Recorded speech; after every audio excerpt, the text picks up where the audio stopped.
সংবিধানে যে 4 মূলনীতি আছে সেইটা পরিবর্তনের কোনো ইঙ্গিত জাতির সামনে প্রকাশিত করা হয়, সেইটার সাথে আমরা একেবারেই নাই।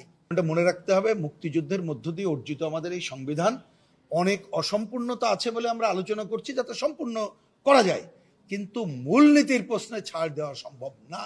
যার জন্য আমরা যেটা বিকল্প বলেছিলাম সেটা আমি পড়ে শুনে অল্প কথা, আমরা বলেছিলাম এইভাবে লিখতে পারেন, রাষ্ট্র পরিচালনার মূলনীতি প্রসঙ্গে এইভাবে লেখা যেতে পারে, সংবিধানে রাষ্ট্রীয় পরিচালনার 4 মূলনীতির সাথে, মানে এখন যে 4 মূলনীতি আছে, সাথে সাম্য, মানবিক মর্যাদা, সামাজিক সুবিচার এবং ধর্মীয় স্বাধীনতা ও সম্প্রীতি যুক্ত হবে। আমাদের স্ট্যান্ড পরিষ্কার, এই কথা বলেছি।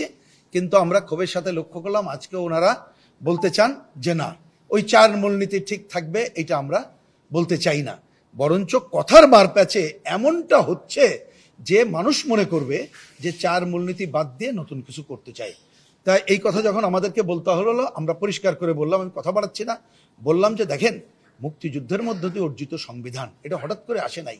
ব্রিটিশ বিরোধী সংগ্রাম, 54-এর যে 21 দফা যুক্ত ফ্রন্ট থেকে শুরু করে মুক্তিযুদ্ধ, তার ধারাবাহিকতা আসছে। এইটা হাত দেওয়ার এখতিয়ার আমাদের নাই, এবং এই কমিশনেরও এই এখতিয়ার আছে বলে আমরা মনে করি না।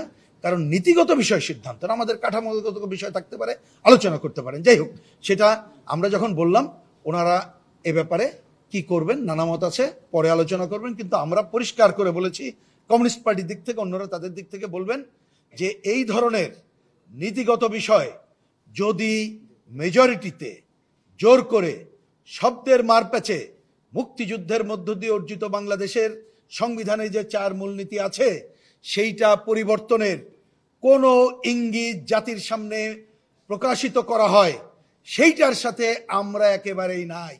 এবং এই রকম অবস্থা যদি চলতে থাকে, আমাদের পক্ষে ঐক্যমত্য কমিশনের সাথে আলোচনা কন্টিনিউ করা সম্ভব হবে না। এবং যে ঐক্যমত্যে গঠনের জন্য আমরা দীর্ঘ সময় ধরে একমত হচ্ছি, সেইটাও বাধাগ্রস্ত হবে। সুতরাং আপনারা দায়িত্বশীল আচরণ করবেন। আমরা কমিউনিস্ট পার্টির পক্ষ থেকে এই কথাই এখানে তুলে ধরেছি।